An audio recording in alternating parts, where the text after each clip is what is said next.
안녕하세요. 파이팅 홍공TV입니다. 오늘은 위험물 기능사 필기 기본 이론 한방에 정리 그 첫 번째 시간을 진행하도록 하겠습니다. 위험물 기능사의 기본 이론은 오늘 배우는 기초 지식을 포함해서 화재와 소화, 위험물 파트, 위험물의 저장, 운반, 취급 등의 관리, 그리고 마지막으로 위험물 안전관리 법령 사항들을 쭉 살펴보게 되겠는데요.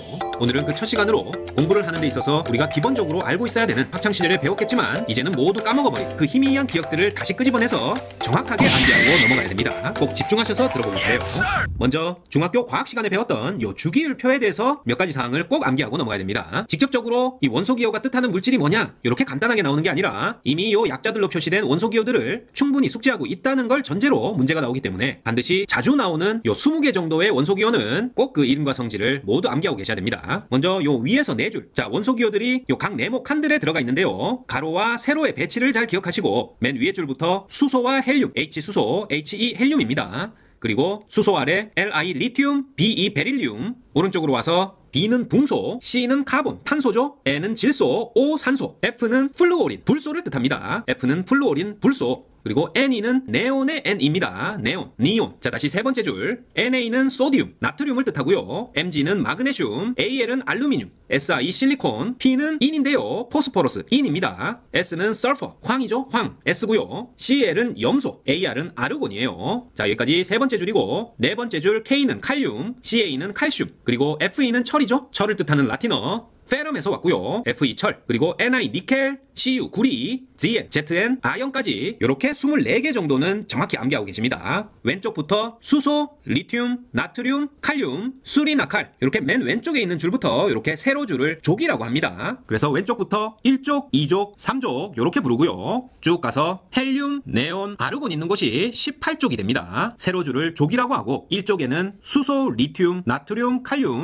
수리나칼, 수리나칼이 1족이고 헬륨, 네온, 아르곤, 헬네아르가 18쪽이 되겠죠? 1쪽 수리나칼, 18쪽 헬네아르다. 자, 원자기호는 H부터 시작해서 원자번호 1번이 되고요.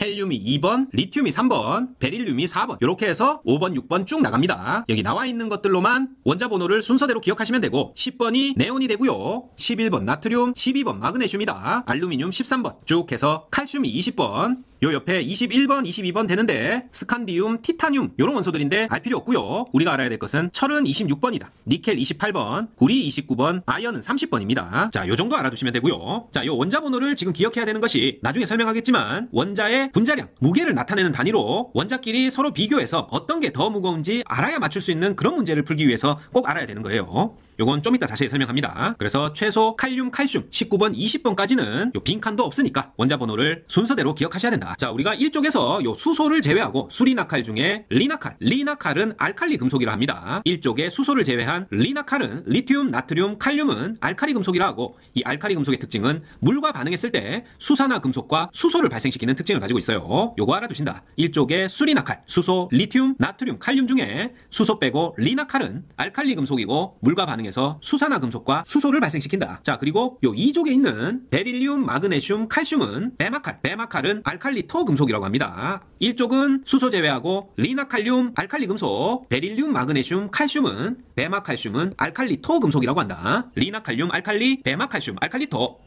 자, 그리고 세로로 17번째 줄 17쪽이죠. 이 17쪽에 F가 뭐라고 그랬죠? 플루오린, 불소라고 했죠. 요 F와 Cl, 염소 같은 경우에는 할로겐 원소라고 합니다. 17쪽은 할로겐 원소라고 한다. 요게 문제로 출제돼요. 불소, 염소는 할로겐 원소다. 그리고 18쪽인 헬네아르, 헬네아르는 아주 안정적인 원소들이기 때문에 불활성 기체라고 합니다. 불활성 기체다. 안정적이다 기억하세요. 18쪽 헬네아르 불활성 기체 가장 안정적이다. 요게 문제로 출제된다. 헬네아르 불활성 안정적이다. 18쪽 17쪽은 할로겐 원소 1쪽에서 리나칼륨 알칼리 원소고요. 2쪽의 베마칼슘은 알칼리토 금속이라고 한다. 자, 그래서 요 표에서 1번부터 20번까지 1번 수소부터 칼륨, 칼슘 요 20번까지는 꼭 외워야 됩니다. 자, 그래서 앞자만 따서 총 4줄로 수해, 리베, 붕탄질, 산플레, 나막, 알규인, 황염화, 칼칼 이렇게 적으면서 암기해보는 게 가장 빨라요. 한두 번 한글로 이렇게 적어보고요. 되겠죠. 문제에는 이렇게 알파벳 약자로 나오니까 다 외워졌다면 알파벳으로 이렇게 여러 번 적어봅니다. 수헬립의 붕탄질, 산플레, 나막 알규인, 황염화, 칼칼이다. 수헬립의 붕탄질, 산플레, 나막 알규인, 황염화, 칼칼. 수헬립의 붕탄질, 산플레, 나막 알규인, 황염화, 칼칼. 자, 이렇게 20개는 꼭 암기하신다. 사실 주기율표는 위에서 봤던 것보다 훨씬 더 복잡하게 생겼습니다. 자, 요거 다 외우라고 할 수도 있지만 시험에 나오는 것만 외운다. 요 위에서 넷째 줄까지 수헬립의 붕탄질, 산플레, 나막 알규인, 황염화, 칼륨, 칼슘까지 이렇게 20개만 암기합니다. 수헬립의 사랑에 빠져 붕탄질 하다가 산플레 산장에 갔는데 남학신 신고 있는 알규인과 황염화를 봤다.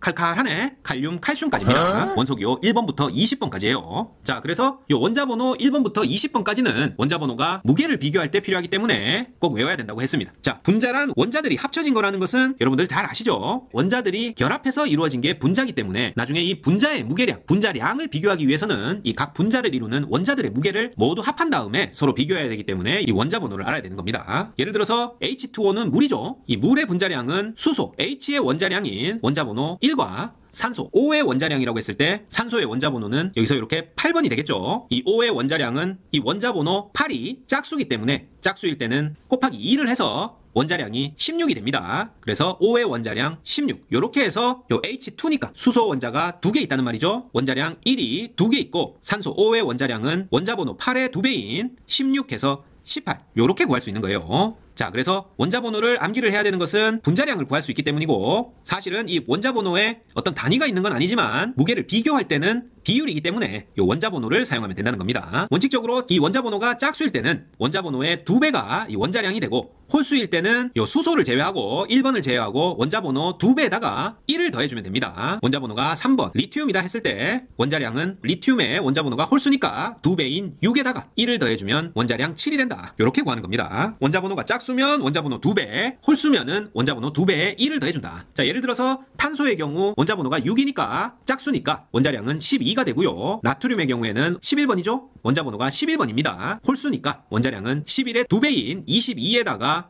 다시 1을 더해준, 홀수면 1을 더해준 23이 나트륨의 원자량이 된다.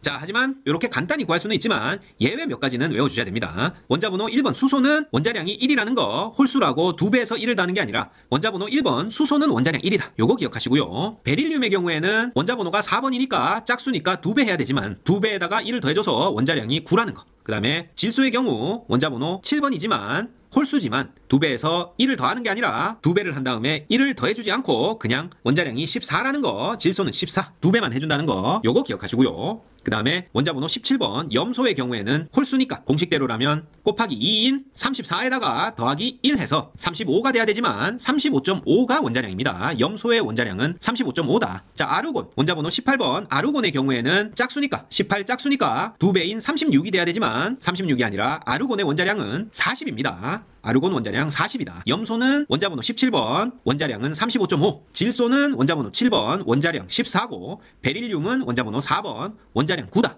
수소의 경우에는 원자번호 1번으로 원자량도 1이다. 요 정도 예외만 기억하시고 나머지는 어떻게 한다? 원자번호가 짝수면 원자번호의 2배가 원자량이고 홀수일 때는 2배에다가 1을 더한 게 원자량이다. 이렇게 해서 어떤 분자식이 나왔을 때 각 원자의 원자량을 암기하고 있어야 분자량을 비교해서 푸실 수가 있습니다. 어떤 게 더 무거운지 구할 수가 있다. 자, 그 밖에 알아야 되는 몇 가지 개념들을 살펴보면 위험물 기능사 응시하시는 분들이 대부분 전공자들은 아니기 때문에 이런 기본 개념들은 알아야 문제를 풀 수 있는 개념들에 대해서는 꼭 설명을 드리고 넘어가야 될 것 같아요. 자, 밀도라는 것은 어떤 공간 안에 얼마나 빽빽하게 들어차 있냐, 밀도가 높으냐 낮으냐 할 때 대충 이런 개념으로 알고들 계신데요. 자, 정확히는 어느 단위 부피에 대해서 무게, 질량이 어떻게 되냐 그걸 의미합니다. 이만큼 부피의 물체가 있다 그러면은 요 단위 부피로 이 질량, 무게를 나눴을 때의 그 수치를 바로 밀도라고 합니다. 따라서 요 질량을 부피로 나눈 것, 단위 부피의 질량, 단위 부피의 무게가 바로 밀도다. 부피가 분모로 가고 분자의 질량이 오는 거예요. 부피분의 질량이 밀도가 되고 기체의 경우에는 0도씨 1기압의 기준에서 이 몰이라는 단위를 쓰는데요. 기체의 부피 1몰은 22.4리터만큼의 부피를 말합니다. 따라서 요 밀도라는 게 질량을 부피로 나눈 거니까 이 기체의 부피 단위를 22.4리터라고 하면 어떤 분자가 있을 때 요 분자량을 단위 부피인 22.4리터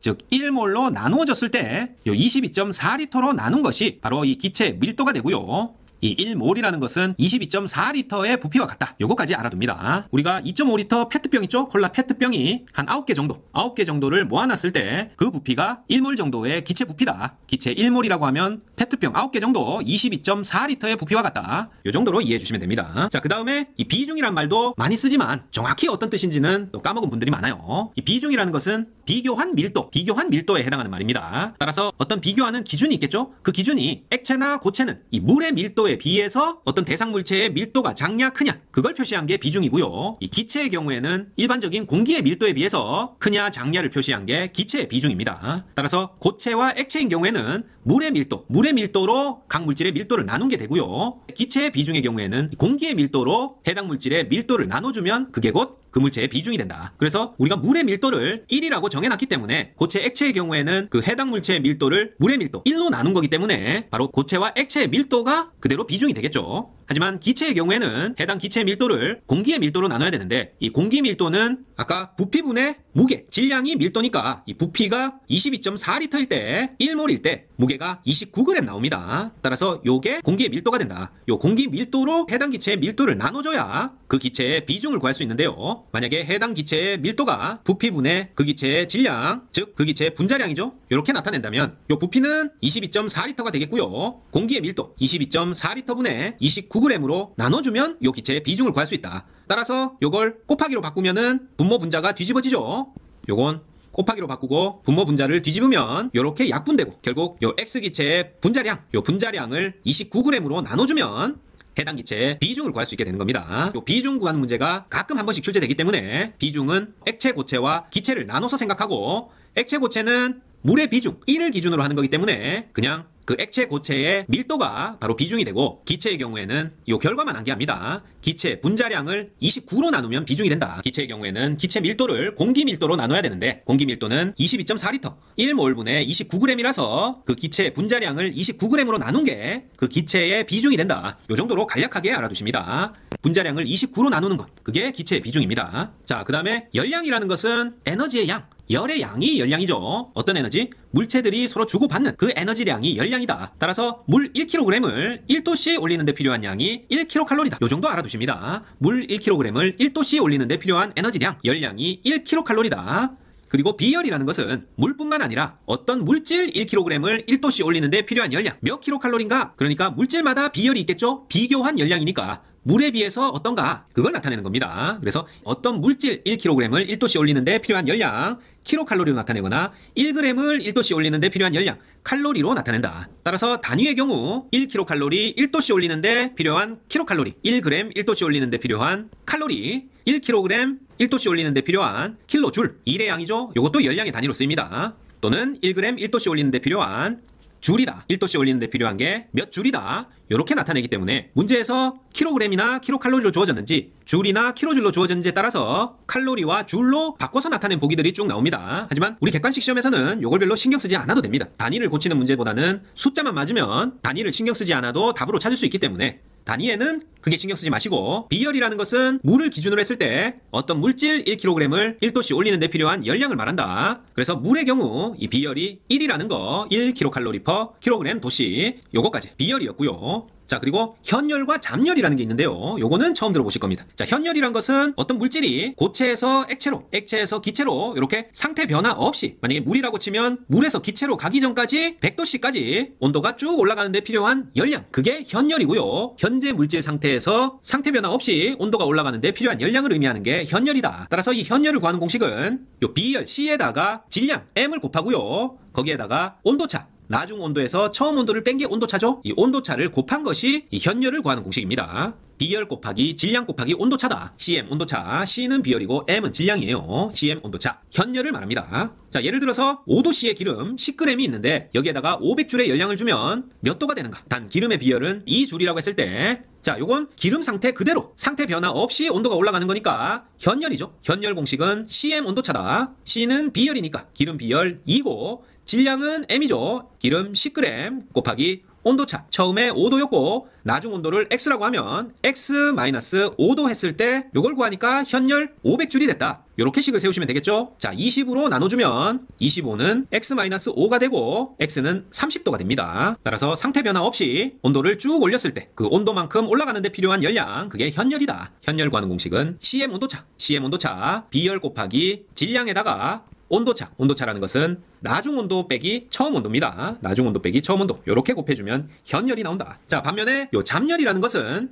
만약에 물이 현열로 상태 변화 없이 액체 상태에서 계속 온도가 올라가서 100도씨에 도달했다. 더 이상 온도는 올라가지 않고 물이 쫄아버리죠. 쫄아버린다는 것은 액체 상태의 물이 수증기가 돼서 기체로 바뀌어가는 과정입니다. 따라서 이렇게 온도 변화 없이 액체에서 기체로 이렇게 상태가 변하는 데 필요한 열량을 우리가 잡열이라고 한다. 물이 끓기까지 계속 온도가 올라가다가 수증기로 변하기 시작하면 이제 온도가 변하지 않고 거기에 열량이 더해지는 것들은 온도를 올리는 게 아니라 물의 상태, 액체 상태에서 기체 상태로 변하는 데 쓰이게 됩니다. 그렇게 상태가 변하는 데 필요한 열량을 잡열이라고 한다. 자, 요 잡열에 대한 문제는 그럼 어떻게 나오나? 40도씨의 물 10kg을 100도씨의 수증기로 증발하기 위해서 필요한 열량은 이렇게 나오고 물의 증발 잡열이 이렇게 주어집니다. 540kcal/kg. 물의 용융 잡열, 즉 액체에서 고체로, 고체에서 액체로 변하는 잡열은 80kcal/kg이다. 이렇게 주어졌을 때 40도씨의 물 10kg이 모두 100도씨에서 수증기로 다 증발해버리기까지 필요한 열량은 어떻게 되는가? 그걸 물어보고 있죠.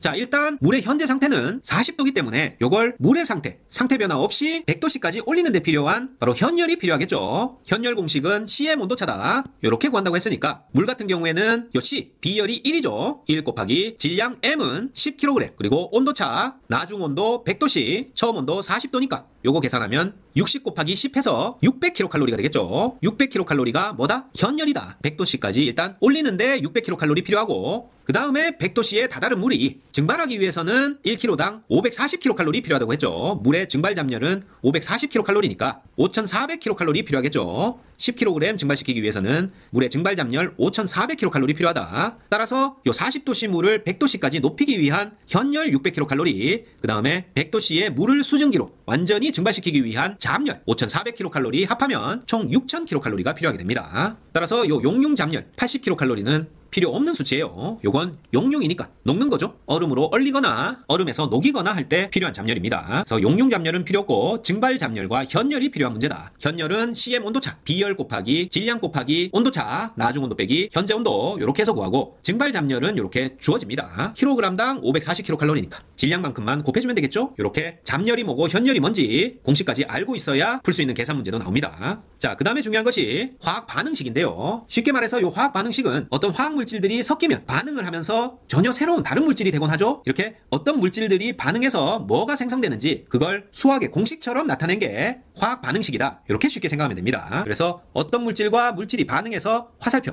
이 화살표로 어떤 물질과 어떤 물질이 생성되었다. 이렇게 나타내고, 예를 들어서 탄화 알루미늄이 물과 반응했더니 수산화 알루미늄과 메탄이 생성되었다. 그랬을 때 이 문장을 이와 같이 탄화 알루미늄 더하기 물 분자 12개 이렇게 했을 때 수산화 알루미늄 분자 4개와 메탄 분자 3개가 생성됐다. 이렇게 식으로 나타낼 수 있는 겁니다. 이게 화학 반응식이다. 자, 그래서 우리가 이 반응식을 보고 위험물 기능사로서 한 단계 더 알아야 되는 것은 이 탄화 알루미늄이 물과 반응했을 때 수산화 알루미늄과 메탄이 생성되는데 그 화학 반응식이 어떻게 되느냐? 이걸 직접 쓸 수 있어야 된다는 얘기입니다. 아니면은 적어도 이 물질들이 서로 몇 개의 분자들로 각각 반응을 하는지 그 정도를 파악하고 있어야 보기에서 찾아낼 수 있다는 얘기입니다. 자, 탄화 알루미늄이다 하면 Al4C3라는 것을 알 수 있고, 물은 H2O, 수산화 알루미늄 AlOH3, 메탄 CH4. 이것도 각각 읽고 쓸 줄 알아야 되겠지만, 만약에 문제에서 각 분자가 몇 개씩 반응하는지 나와 있지 않다면 요 앞에 있는 분자량, 탄화 알루미늄 앞에 1이 생략된 거죠. 1. 물 분자는 12개, 수산화 알루미늄 4개, 메탄 3개. 요걸 찾아내는 문제가 출제된다는 얘기예요. 자, 요건 아까 우리가 원자 번호를 가지고 원자량 구하는 걸 했죠. 그래서 각 분자의 요 화살표를 사이에 두고 질량 보존의 법칙에 의해서 오른쪽 왼쪽의 분자량의 합이 서로 같아야 된다. 그걸 이용해서 각 분자의 개수를 찾아낼 수 있어야 됩니다. 예를 들어서 각 분자 앞에 상수 A, B, C, D를 이렇게 놓고, 자, 왼쪽에는 알루미늄이 4개 곱하기 요 상수인 A만큼 알루미늄 원자 개수가 있게 되는 거고, 오른쪽을 보면 여긴 알루미늄 1개죠. 1개 곱하기 C가, 그러니까 즉 요 C가 알루미늄 개수가 됩니다. 그래서 4에 있는 C다. 이렇게 식을 나타낼 수 있고, 자, 탄소 원자의 경우에는 요게 원래 탄화 알루미늄에서 탄소 원자 3개가 있었고 요게 상수 A만큼 있으니까 3A가 되고 왼쪽에서 탄소는 여기 있죠? 자, 1개 있네요. 1개 있는 게 D개만큼 있으니까 3A는 D 요렇게 또 나타낼 수 있고 수소 원자는 2개 곱하기 B개 이 B개가 되고 오른쪽에는 수소가 여기 3개 있네요. 3개 곱하기 C개니까 3C가 되고 여기도 수소 원자 있죠? 수소 4개 곱하기 D개가 되겠네요. 3C 더하기 4D가 2B와 같다. 이렇게 왼쪽 오른쪽 같다고 놓고 각각의 원자들의 개수를 찾아냅니다. 자, 산소 원자의 경우 왼쪽은 1개 곱하기 B개고요. 결국 B개고. 자, 가로로 묶었으니까 산소 원자도 3개죠. 3개 곱하기 C개 3C개다. 이렇게 총 C이 4개가 나옵니다. 이렇게 한 다음에 A에다가 1을 넣게 되면 자, 맨 위의 식에서 4A는 C니까 4는 C가 되고요. D도 마찬가지로 3A가 D죠? A가 1이라면 D는 3이 되겠네요. 그리고 B는 3C에서 C가 4니까 D는 3 곱하기 4 해서 12가 되고요. 자, 이렇게 해서 A는 1, B는 12, C는 4, D는 3 이렇게 분자량이 다 결정이 됩니다. A, B, C, D가 있었으니까 이렇게 대입해주면 화학 반응식의 각 물질의 개수를 묻는 문제 이렇게 풀어낼 수가 있다. 첫 시간부터 너무 어렵나요? 아니죠. 그렇게 어려운 거 아닙니다. 그리고 이 문제 같은 경우에는 그렇게 자주 출제되는 건 아니기 때문에 이해하기 어렵다 그냥 포기하셔도 괜찮아요. 맞출 수 있는 쉬운 문제가 주로 출제됩니다. 너무 첫 시간부터 심각하게 겁먹지 않으셔도 된다. 자, 그 다음에 어떤 물체가 물과 반응해서 생성되는 물질을 기억할 필요가 있는데요. 우리가 배우는 이 위험 물질의 경우에는 물과 반응해서 수산화 물질이 발생하게 됩니다. 수산화 물질이라는 것은 분자식에 뒤에 OH가 붙은 물질, 바로 수산화 알루미늄이나 물과 탄화칼슘이 반응해서 생기는 수산화 칼슘, CaOH2, 아세틸렌 이런 것들이 바로 물과 반응 시에 발생하는 기체다. 따라서 우리 시험에서 이 물과 반응했을 때 발생하는 기체를 물어보는 문제가 자주 출제됩니다. 따라서 이 아래에 있는 것들은 여러 번 보셔서 익숙해지시게 되면 문제를 푸실 때 훨씬 수월하게 풀 수 있으니까 암기를 하시고 가시는 것을 추천드려요. 자, 위험물의 종류에는 1류, 2류, 3류 쭉 종류가 구분되어 있는데요. 1류 위험물 중에서 알칼리 금속 과산화물의 경우에는 물과 반응했을 경우 산소가 생성된다. 알칼리 금속 과산화물의 경우 산소 생성, 그리고 금속류와 금속 수소 화합물의 경우에는 수소가 생성되고요. 자, 여기까지 알칼리 금속 과산화물은 산소가 생성되니까 산소가 생성되는 것은 알금이다. 산알금. 수소가 생성되는 것은 금속류, 금속 수소 화합물, 수소 생성이니까 수금. 이렇게 옵니다. 산알금, 수금. 그리고 이나칼슘, 탄화칼슘은 좀 특이하니까 건너뛰고 탄화알루미늄, 탄화망간은 메탄이 생성됩니다. 탄화알루미늄, 탄화망간은 물과 반응했을 때 메탄 생성된다. 탄알, 탄망, 메탄이다. 자, 어떤 망 속에서 까맣게 탄, 알에서 메탄 냄새가 난다. 탄알, 탄망, 메탄. 이렇게 외웁니다. 탄알, 탄망, 메탄. 그리고 트리메틸 알루미늄은 메탄이고요. 트리에틸 알루미늄은 에탄 생성됩니다. 이건 쉽죠? 그 다음에 이나칼슘, 이나석해는 포스핀, 이나수소라고도 하는 pH3 포스핀 생성되고 탄화칼슘 경우에는 아세틸렌 생성된다. 탄알, 탄망, 메탄, 산알금, 수금입니다. 산소는 알칼리 금속 과산화물, 알금, 금속류, 금속 수소 화합물, 수소 생성되고요. 이나칼슘, 포스핀, 탄화칼슘, 아세틸렌, 탄알, 탄망, 메탄, 트리메틸 알루미늄, 메탄, 트리에틸 알루미늄, 에탄이에요. 자, 물과 반응했을 때 발생하는 기체 이렇게 정리하고 넘어갑니다. 자, 마지막으로 이상기체 방정식인데요. 자, 이것도 개념은 약간 어렵기 때문에 이상기체 방정식 문제 나오면 PB는 W per MRT, W per MRT 요 공식만 외우고 대입해서 풀면 됩니다. P는 압력이고요. V는 부피, W는 질량이고 M은 분자량이다. 그리고 우리가 요 질량을 분자량으로 나눈 걸 몰수라고 해요. 몰수. 그래서 압력 곱하기 부피는 몰수 곱하기 기체상수 R과 절대온도 T, 몰수는 W per M, 분자량분의 질량이라고 했습니다. 이렇게 공식을 전개할 수 있으시면 된다. 자, 그리고 요 절대온도는 우리가 흔히 쓰는 섭씨온도 몇 도씨라고 나오면 여기에다가 273을 더하면 됩니다. 그러면 절대온도 T가 나온다. PB는 몰RT, PB는 몰RT. 이렇게만 입으로 중얼거리시면 됩니다. 지금은 개념을 완전히 이해할 필요는 없다. 자, 문제는 어떻게 나오냐면 액화 이산화탄소 1kg이 온도 25도, 기압 2애트모스피어에서 방출되어서 모두 기체가 되었다. 방출된 기체상의 이산화탄소 부피는 약 몇 리터인가? 자, 요게 이상기체 방정식을 써야 되는 문제입니다. 자, 이상기체 방정식 PV는 몰 RT였죠? 몰 RT. 자, 우리가 구해야 될 것은 탄소 부피니까 요 V를 구하면 되는 문제죠. 요 V에 대한 식으로 나타내면 몰 RT 나누기 압력 P가 되고요. 자, 몰이라는 것은 W per M. W는 질량이고요. M은 분자량이라고 했죠. 자, 질량은 1kg으로 나와 있고 요 분자량도 44g으로 주어집니다. 나머지 여기 기체상수 R이나 절대온도 T 이런 것들은 다 주어집니다. 따라서 이상기체 방정식 PV는 몰 RT 요 정도만 기억하시고 요 해당 공식만 알고 있으면 바로 풀 수 있는 문제가 이런 식으로 출제된다. 자, 요 문제 역시 자주 출제되는 문제는 아니기 때문에 딱 봐서 어렵게 느껴진다. 포기하셔도 돼요. 요 정도 수준의 문제도 출제된다는 거, 공식을 암기하면 바로 풀린다는 거, 요 정도로 정리하고 넘어갑니다. 자, 오늘은 여러분이 위험물 기능사 공부하시면서 기초적으로 알아야 되는 주기율표의 원소 종류들, 그리고 원자량, 밀도, 비중, 기열, 현열, 잠열, 요런 각종 개념들, 그리고 몇 가지 화학 반응에 대한 공식과 암기 팁들을 쭉 살펴봤습니다. 다음 시간부터는 실제로 이 위험물을 통해서 발생할 수 있는 가장 큰 위험이죠? 화재에 대해서 알아보고, 그리고 이 발생한 화재를 꺼뜨릴 수 있는 소화작용에 대한 내용들 쭉 살펴보도록 하겠습니다. 자, 파이팅 홍콩TV 구독, 좋아요 부탁드리고 저는 다음 시간에 더 알찬 내용으로 다시 찾아뵙겠습니다. 감사합니다.